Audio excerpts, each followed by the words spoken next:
During the 200 days and nights of the Battle of Stalingrad, there was one name, just one, that German officers whispered so quietly they were afraid the sound alone might draw his bullet.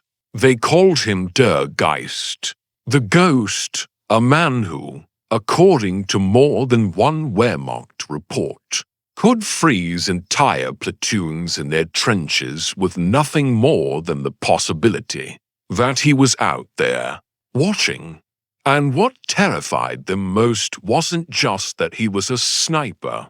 It was that this one man forced the entire German Sixth Army, one of the most powerful formations in the world at the time, to change how they moved, how they scouted, how they commanded. That man was Vasily Zaitsev. To understand why he became a legend, you have to picture where he earned his name: Stalingrad, a city that, by late 1942, no longer looked like a city at all. Imagine miles of shattered concrete, burned-out factories, collapsed apartment blocks that still smoldered days after bombardments, dust thick enough that soldiers said it tasted like metal in their mouths, streets where every step might trigger a buried shell, and every window could hide a rifle barrel dot to the Germans. Stalingrad was supposed to be a quick victory, a symbolic blow. Hitler wanted the city precisely because it bore Stalin's name. Instead, it became a trap. The German advance stalled in the ruins.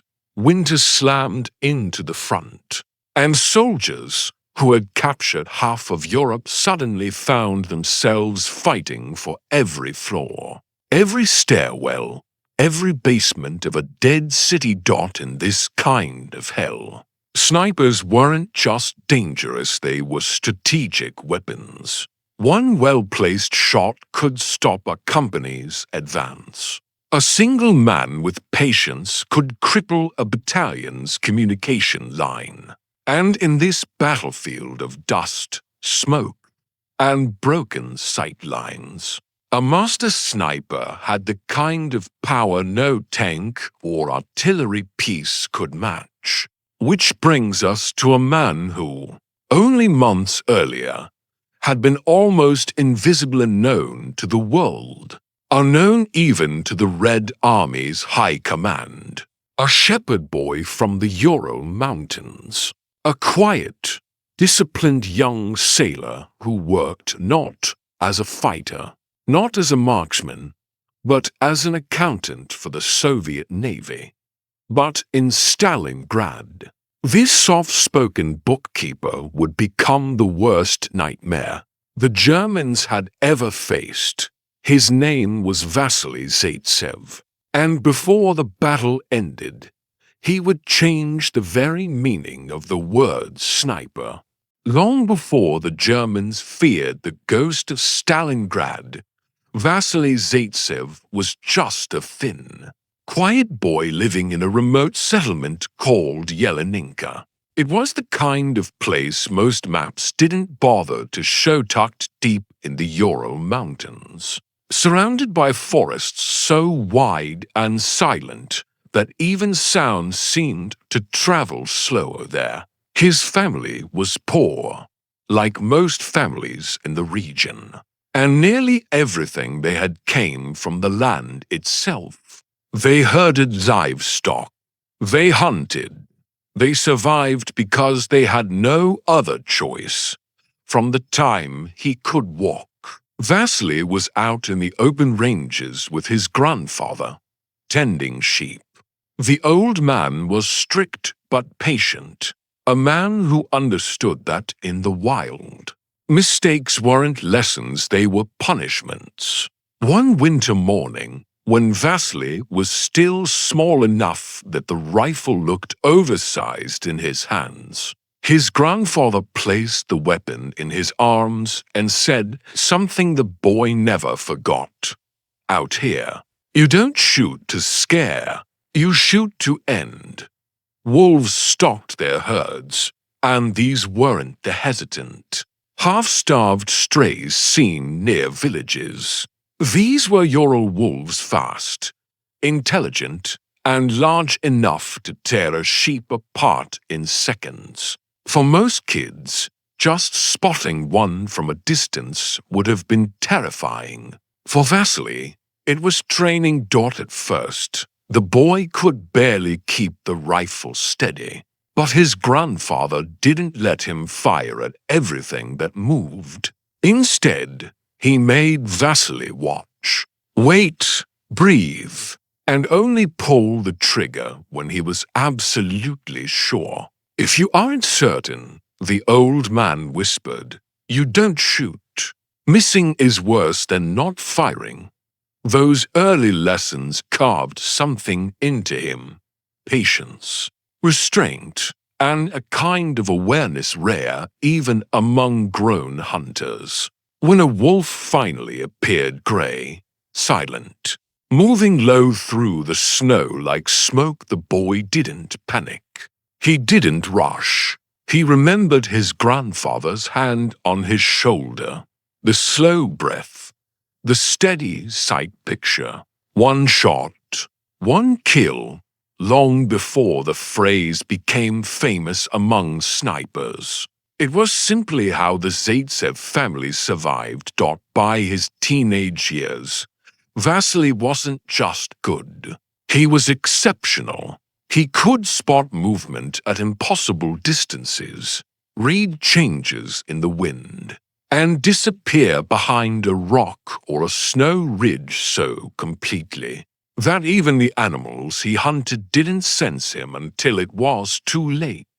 But no one, not his family, not his neighbors, had any idea that these skills would one day bend the course of a world war.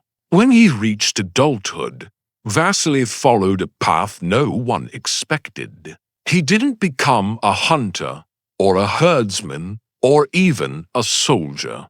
He joined the Soviet Navy, and instead of holding a rifle, he spent his days behind a desk in Vladivostok as an accountant.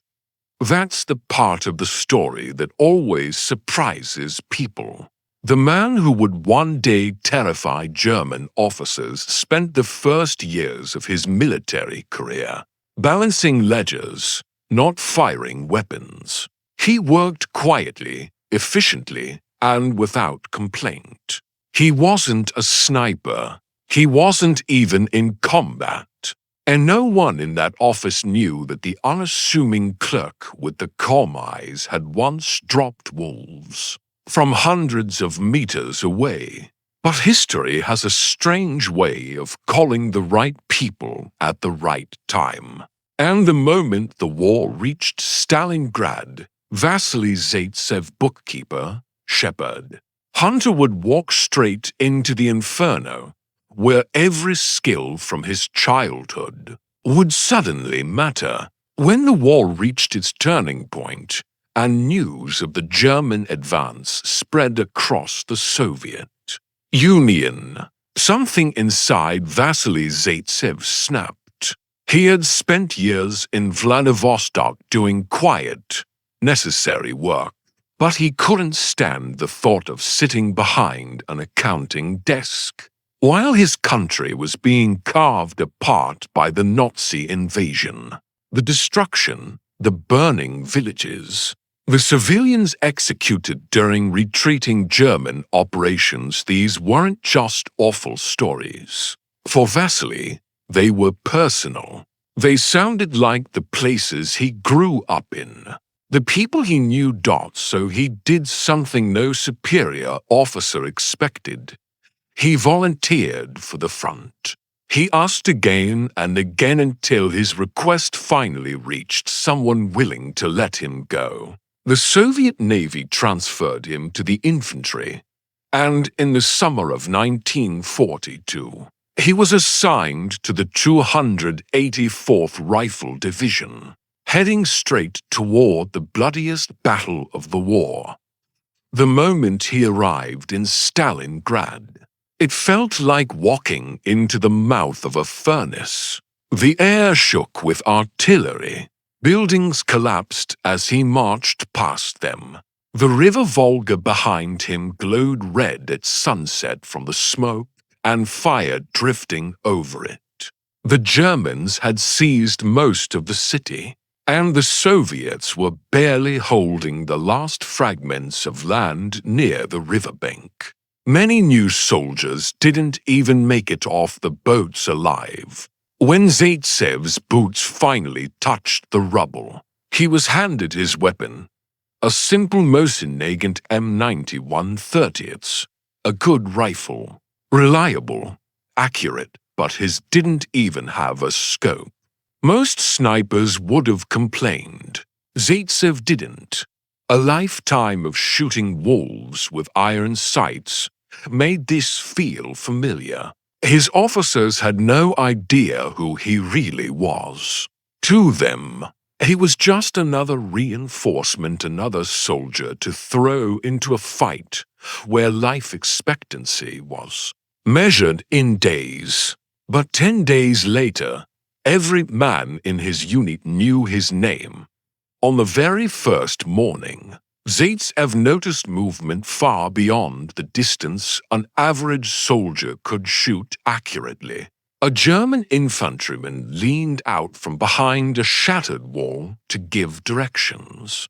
Vasily steadied his breathing, the same way he had learned as a child, and fired. The German dropped instantly.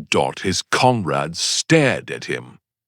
That day, it happened again, and again, and again. Within 10 days, the number of German soldiers killed by this quiet newcomer had reached 40. 40 confirmed kills before anyone had even considered giving him a scope. Word spread like wildfire through the trenches. There's a sailor out there picking off Germans like he's swatting flies. He shoots without missing. He sees them before they see him. Officers began pulling him aside, one by one, asking how he did it. Infantrymen followed him into ruined buildings just to watch him work. Even hardened veterans admitted they had never seen anything like this. And in the chaos of Stalingrad, where entire battalions were being erased in hours, an unlikely truth became clear. A bookkeeper from the Navy had just become one of the most dangerous men on the front. What Zaitsev didn't know yet was that this was only the beginning. The ruins of Stalingrad weren't just a battlefield. They were a hunter's paradise, a place where every shadow could be a trap, every window a firing position, every pile of rubble a perfect hide. And Vasily Zaitsev was about to turn this broken city into the deadliest hunting ground the Germans had ever walked into. Stalingrad wasn't a city anymore. It was a skeleton, broken ribs of steel beams, shattered concrete vertebrae, twisted metal arteries running in every direction. For most soldiers, this place was a nightmare where the enemy could be hiding behind any wall, under any floor, or inside any shadow. For Vasily Zaitsev, it was the perfect hunting ground. The city had been flattened by thousands of German bombs. Buildings were cracked open like eggshells, exposing stairwells that led nowhere, corridors ending in thin air, whole floors that hung suspended over empty space. Smoke drifted constantly across the streets, mixing with dust so thick that even daylight felt murky and red. And every sound, every footstep, every falling pebble echoed unevenly through the ruins, distorted in ways that made it almost impossible to judge direction for a master sniper. This chaos was an advantage. Zaitsev quickly realized that Stalingrad gave snipers what open fields never could: overlapping lines of sight. A shot from a basement might cut across the path of someone aiming from a rooftop. Holes blasted through walls created unexpected firing lanes. Bomb craters offered natural cover. In this three-dimensional maze, a man who could read distances, angles, and light could dominate a battlefield, and Vasily could read all of it. He developed a method that Soviet units later nicknamed the Deadly Trio. Instead of operating alone, he deployed in teams of 3 snipers each, one hidden separately, each covering a different angle. They didn't speak. They didn't move once they were in place. To anyone passing through their kill zone, it felt like being watched by an invisible swarm. When one sniper fired, the other two remained silent, making the enemy guess which direction death came from.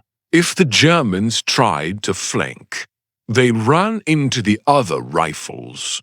If they hid, they revealed themselves through movement. If they retreated, they were exposed crossing open rubble. It was simple, brutal, devastatingly effective. Zaitsev also mastered the art of disappearing. He learned to crawl inches at a time, so slowly that even trained German eyes couldn't catch the movement.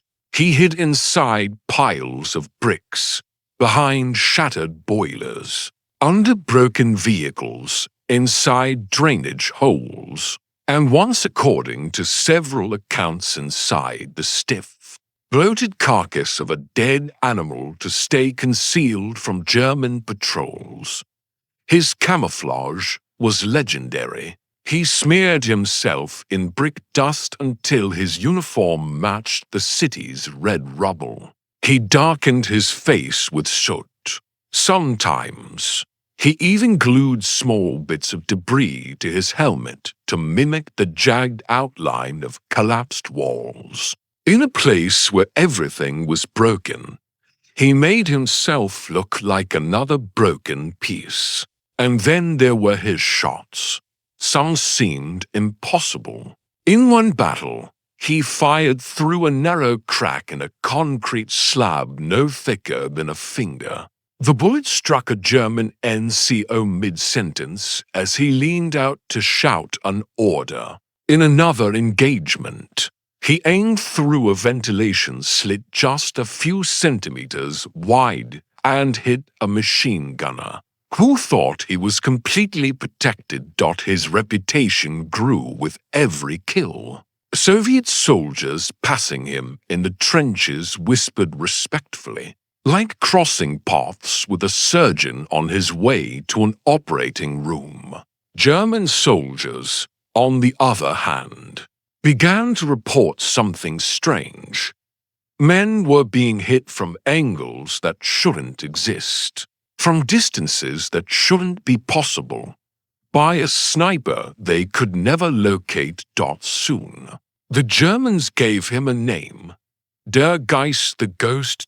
Officers warned their troops to stay low, move fast, and avoid peeking over ruins unless absolutely necessary. New orders circulated. Observers must rotate positions constantly.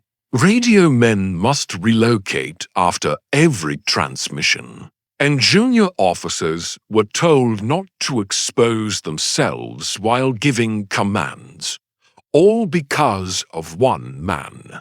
Zaitsev didn't just kill enemies. He broke their confidence. He made them hesitate. And in a city where hesitation meant death, that hesitation changed everything. But the more he succeeded, the more attention he drew both from his own commanders and from the Germans. And soon, the German Sixth Army would decide that this ghost had to be erased. Not feared, not countered, erased. By late 1942, the German Sixth Army had a problem no strategist wanted to admit publicly. A single Soviet sniper was bleeding them slowly, precisely, and unpredictably. Zaitsev's kill count was climbing into the hundreds. But the number itself wasn't the real issue. It was the ripple effect. German scouts stopped volunteering for reconnaissance. Artillery observers refused to climb elevated positions. Junior officers crouched so low while giving orders that their own men joked. They looked like they were searching for dropped coins. The Sixth Army needed Stalingrad secured quickly. Instead, one man was unraveling their battlefield discipline. Eventually, German intelligence officers pieced together the stories, the ballistics, the patrol logs. All the signs pointed to one figure. A man whose name kept showing up in Soviet newspapers, propaganda leaflets, and intercepted communications, Vasily Zaitsev. So the German High Command made a rare decision. They sent a sniper to kill a sniper. Not just any sniper. According to Soviet accounts, the man sent to hunt Zaitsev was Heinz Thorvald, sometimes recorded as Major Erwin Knig, depending on the source, believed to be an instructor from the German sniper school at Zossen, a professional among professionals, someone trusted not only to kill Soviets but to eliminate the most dangerous marksmen. On the entire Eastern Front. To the Germans, this wasn't personal. It was tactical. Removing Zaitsev wasn't about revenge. It was about restoring momentum, stabilizing morale, and proving that the German elite could not be outmatched by a shepherd-turned-soldier from the Urals. But for the soldiers in the ruins of Stalingrad. The signs of Thorvald's arrival were unmistakable. It began with bodies. A Soviet sniper died at dawn, one clean shot to the right eye. Later that same day, another was hit before he even finished crawling into position. A third fell in the evening, shot from such a long distance that none of his teammates ever located the muzzle flash. Veterans in Zaitsev's unit began to whisper. Someone new is out there. Someone good. Someone who's waiting for Zaitsev. And Zaitsev understood immediately. He was being hunted. He didn't panic. He didn't retreat. Instead, he grew calm, the same unnatural calm he had learned as a boy in the Urals. Waiting for wolves to reveal themselves. But this time, the wolf was trained, patient, and every bit as skilled as he was. The duel began without either man seeing the other. For 3 days, they stalked the same shattered blocks of Stalingrad, scanning every window and shadow for the smallest movement. Zaitsev's partner, Nikolai Kulikov, stayed by his side. Neither man slept more than a few minutes at a time. They barely spoke. Every sound they made risked death. Thorvald Knig was precise, methodical. He changed positions constantly. He left no footprints in the snow. He avoided all bait. He understood the Soviet sniper doctrine well enough to anticipate their traps.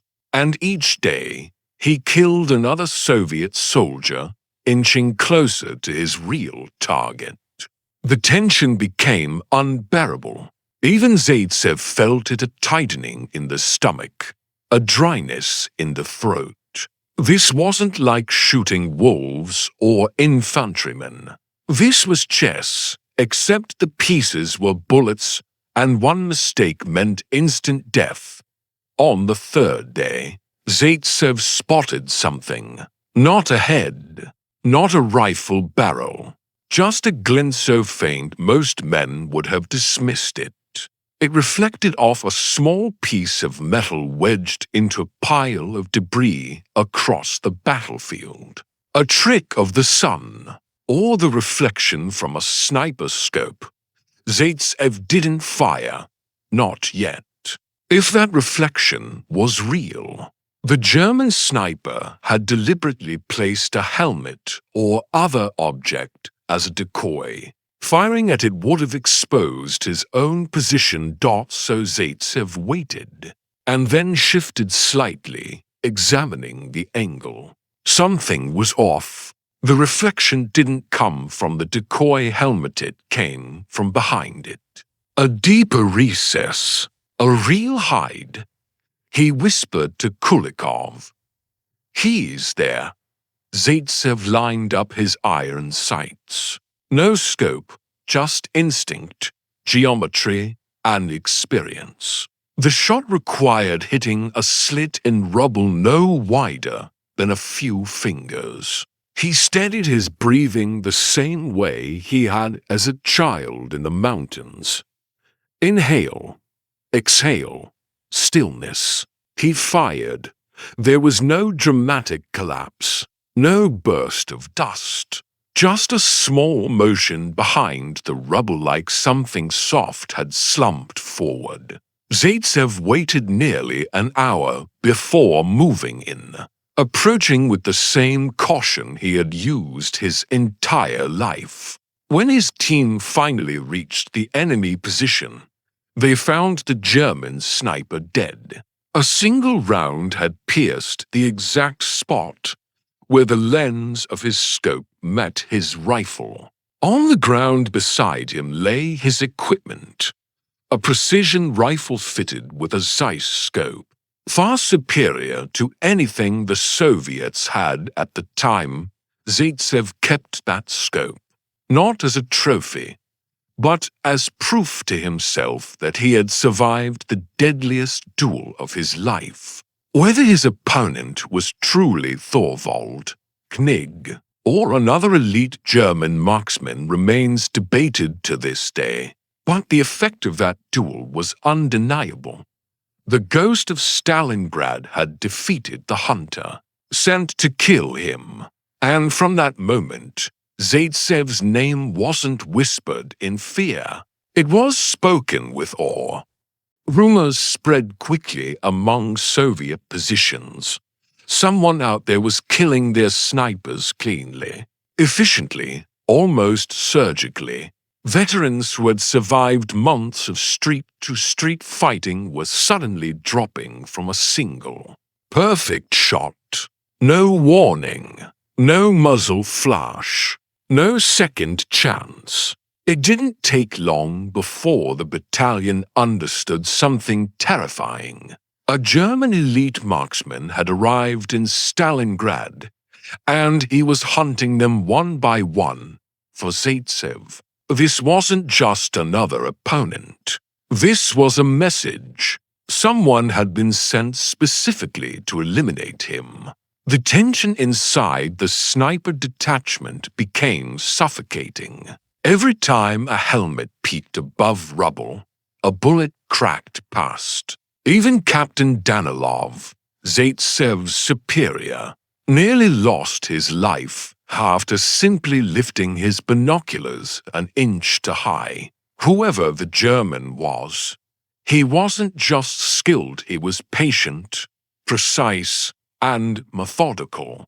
The Soviets started calling him the Ghost from Berlin.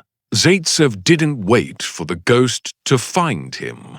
He went hunting, together with his most talented student, Nikolai Kulikov. He began studying the ruins like detectives at a crime scene. They observed dust patterns, disturbed bricks, Odd reflections, tiny clues that only a sniper could interpret. But the German was careful. Every position they suspected turned out to be a decoy, a dented helmet on a stick, a carefully placed piece of scrap metal, a shadow that didn't belong. Each trap proved one thing: this was a man who understood the psychology of snipers. The duel stretched across 3 long days. On the first day, Zaitsev spotted 3 potential hiding places. All 3 were fakes. On the second day, Kulikov crawled forward to inspect a suspected nest only for a bullet to smash into the brick. An inch from his face. They pulled back immediately. That single shot told Zaitsev everything he needed. The German was exactly where he had predicted, hidden beneath the charred remains of a destroyed tank, washing through a slit no wider than a coin. But neither side fired blindly. This was chess played with rifles. One mistake meant death on the third day. Zaitsev understood the only way to end this was to make the German reveal even a fraction of movement, and the only way to do that was to give him bait. Zaitsev whispered a plan to Kulikov: simple, insane, and horribly dangerous. Kulikov would pretend to expose himself. Not fully, just enough to make the German believe he had a clean shot. Then, at the exact moment the German fired, Zaitsev would locate the tiny flash of movement inside that narrow metal slit and return. Fire. Kulikov hesitated only once before agreeing. He slowly raised his helmet above the rubble only a few centimeters. Nothing. The German held his fire. Kulikov waited, then raised it again, higher this time, letting it linger just a little too long. The German took the bait. A shot rang out, blasting the helmet off Kulikov's stick. Dust exploded into the air dot, and in that instant, less than the blink of an eye, Zaitsev saw it. A faint glint, a flicker from deep inside the wrecked tank, a reflection off glass. He fired. Silence followed. Heavy, still, suffocating silence. Zaitsev waited. 1 minute. 5 minutes. 10. No movement. No second shot. Only then did the Soviet snipers approach the ruined tank. Inside the narrow firing slit, they found what they were looking for: the German marksman, killed by a single round through the scope area dot to the Soviets. The duel became legend. To Zaitsev, it was simply survival. Whether the man was truly the famous Major Knig or Heinz Thorwald, as later Soviet accounts claimed, mattered far less than the fact that one of the deadliest hunters in the ruins of Stalingrad had finally been stopped, and from that moment forward, the city whispered a new story: the man who hunted the hunter and won. After the duel, something shifted inside the shattered skeleton of Stalingrad. 4 weeks, Soviet soldiers had lived with the invisible pressure of a predator stalking them from the rubble. Now, with the German marksmen gone, it was as if the air itself became lighter.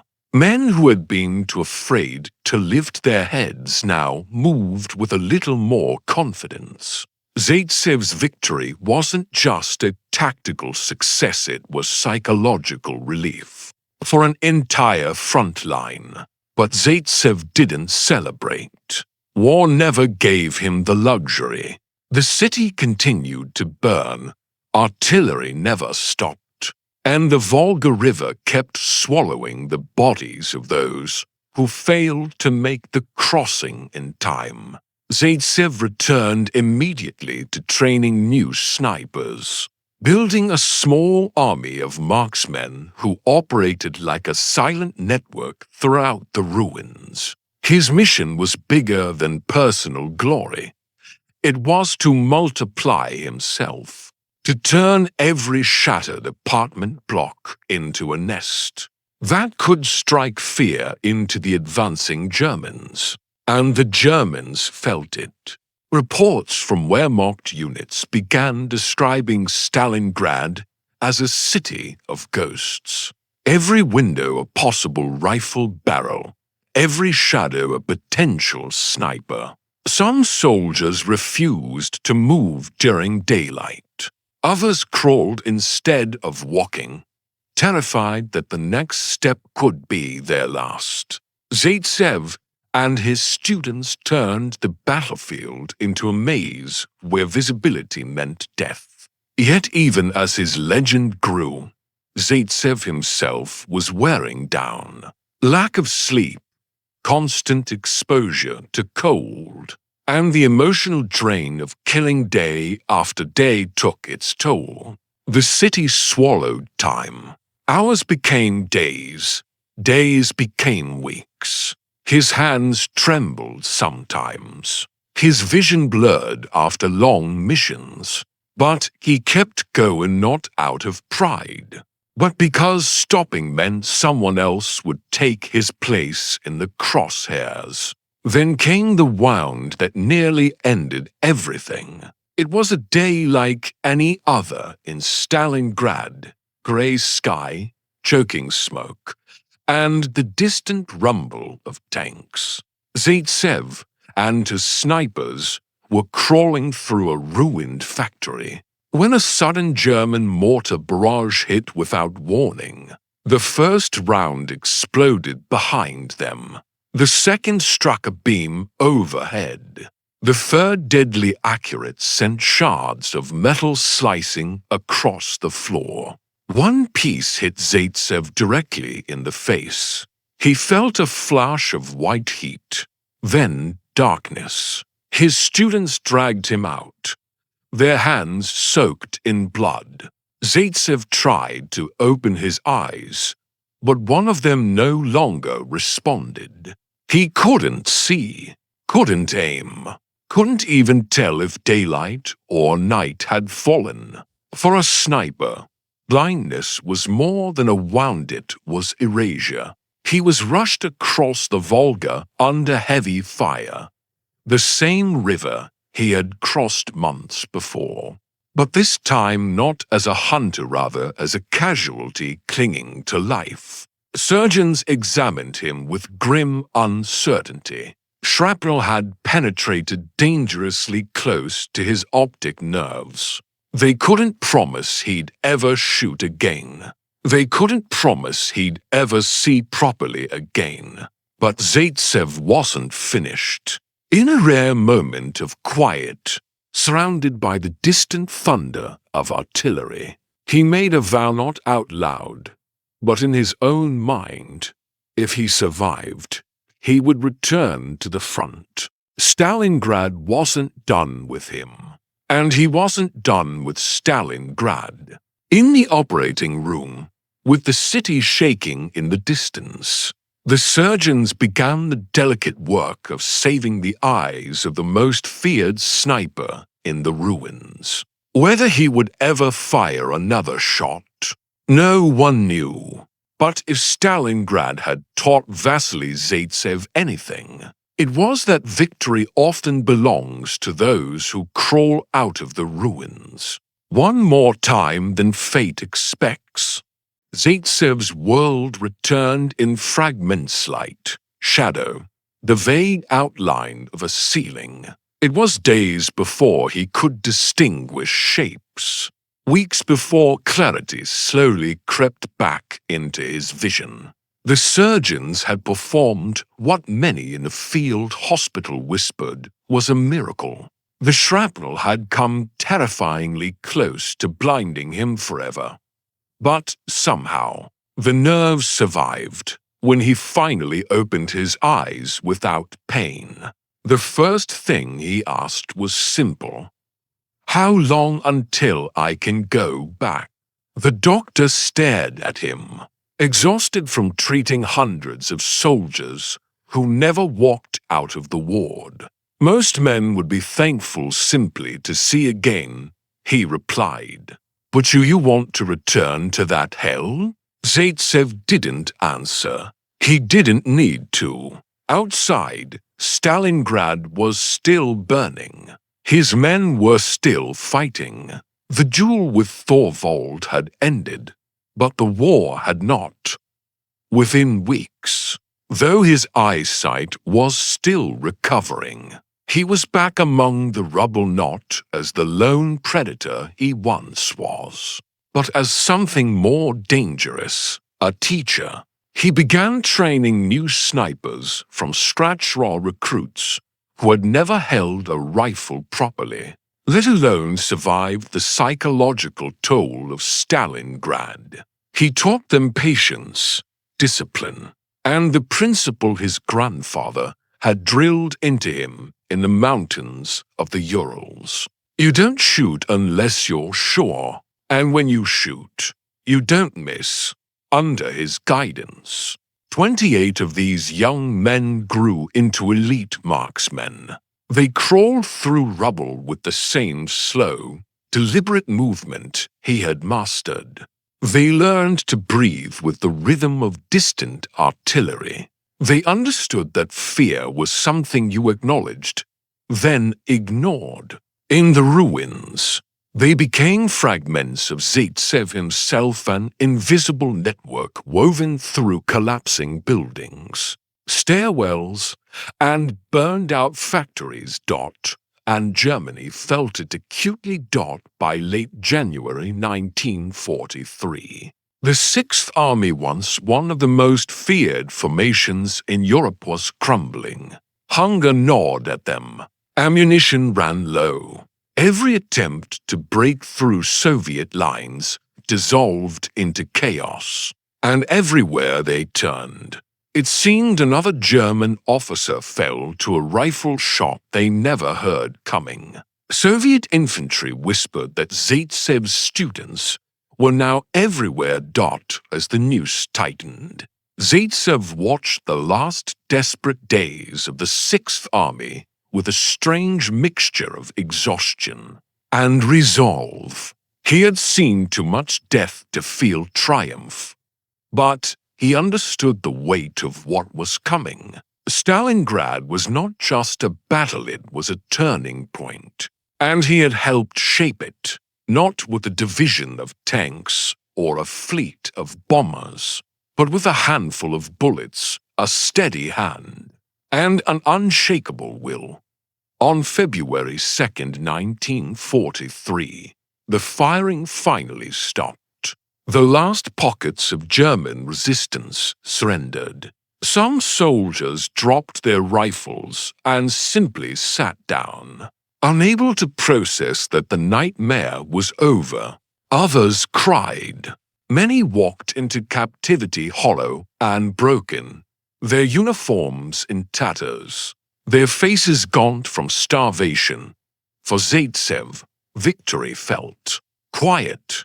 He stood on the ruins of what used to be a factory wall, watching columns of German prisoners march through the snow. The wind howled through burnt-out buildings. Smoke drifted like ghosts between shattered windows. Stalingrad had taken everything from both sides: blood, youth, courage, sanity, and yet, somehow, life still persisted beneath the ashes.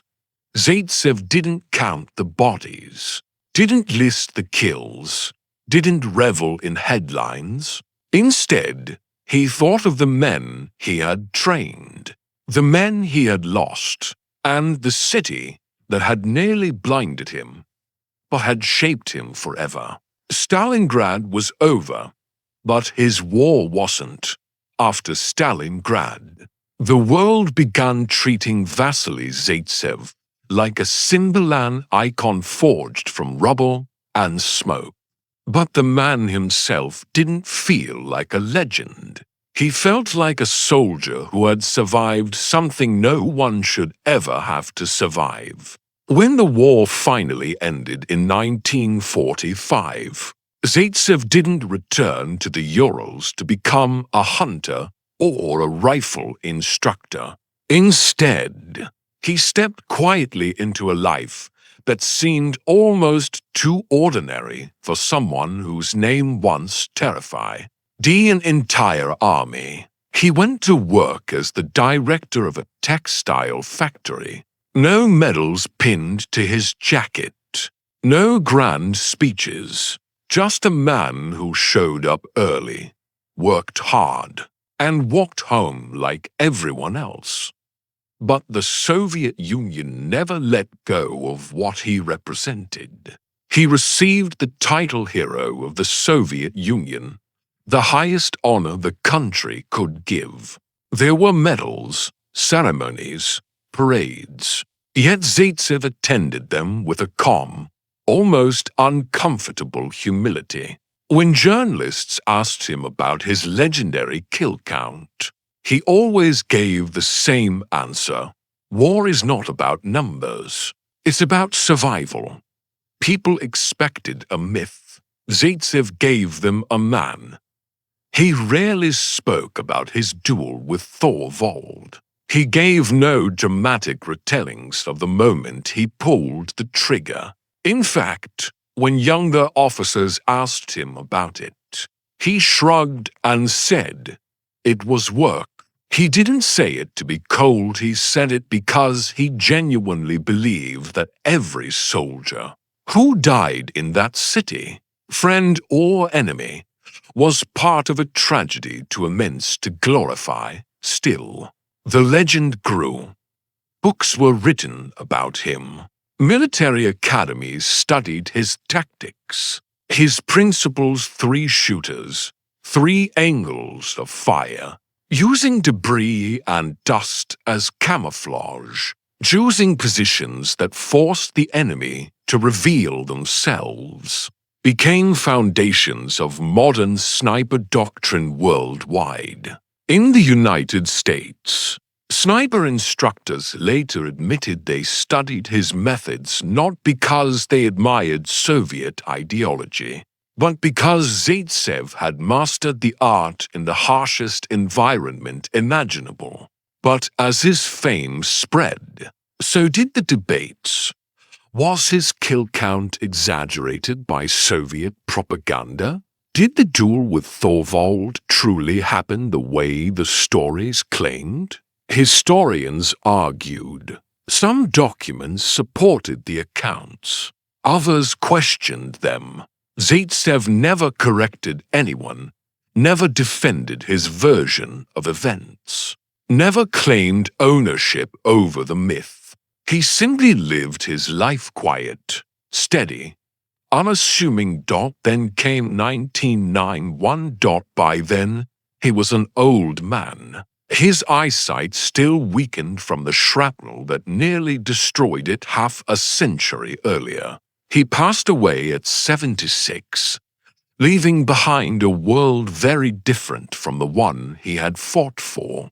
The Soviet Union itself collapsed only months later, as if the country had been waiting for one of its last icons to go before letting itself fall apart. Yet even in death, Zaitsev did something unusual, something fitting for a man who lived between myth and reality. His final wish was to be buried in Volgograd, the modern name for Stalingrad, the city that made him, scarred him, and nearly killed him.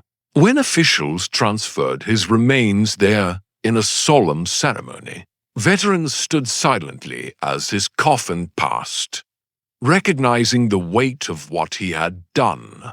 Even if half the world still argued about the details. And somewhere in that vast, broken city rebuilt from ashes, the ghost of a young shepherd boy from the Urals steady hands. Calm breath, patient eyes returned home at last. In the end, when people talk about Vasily Zaitsev, they almost always talk about the number 240 to confirmed kills, many more unconfirmed. They talk about the duel, the ruined city, the fear he spread through the German ranks.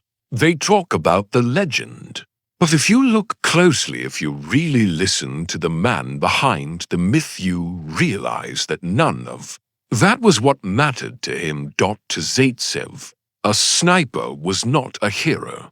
A sniper was a necessity, a tool forged by war, shaped by desperation, sharpened by survival. The men he killed were not trophies.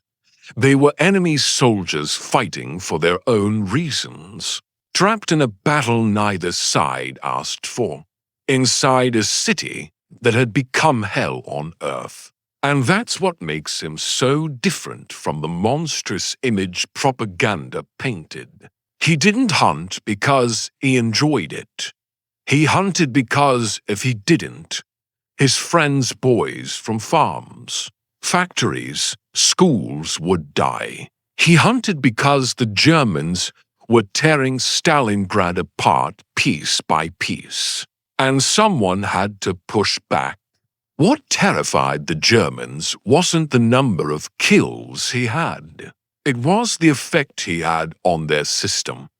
Zaitsev didn't just eliminate soldiers. He dismantled the German chain of command.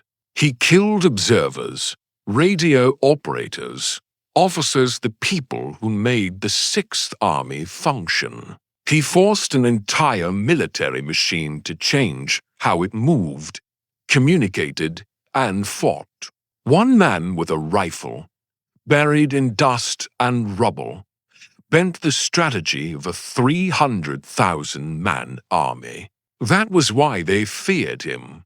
And yet, if you strip away the legend, you're left with something far more powerful. A shepherd boy who learned patience in the shadow of the Ural Mountains, who carried that patience into a war that nearly blinded him, broke him, and still couldn't take away his resolve. Zaitsev once said, "As long as the last cartridge is in the chamber, I do not allow myself to be afraid." It wasn't bravado. It wasn't a slogan. It was a philosophy carved into a man who crawled through collapsed buildings with shrapnel in his face and frost in his lungs, knowing that fear could get him killed faster than any bullet. That's the real legacy of Vasily Zaitsev, not the kill count, not the duel, not the headlines, but the quiet, disciplined will to survive in conditions no human being should ever endure. A reminder that in the darkest places of war, the deadliest weapon isn't the rifle. It's the mind behind it. And so his story ends where it began. Not in the ruins of Stalingrad. Not in the hospital where his eyesight was saved.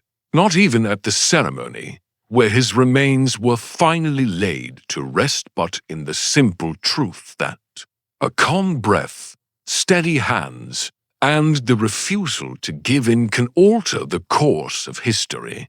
Zaitsev didn't consider himself a legend, but history does.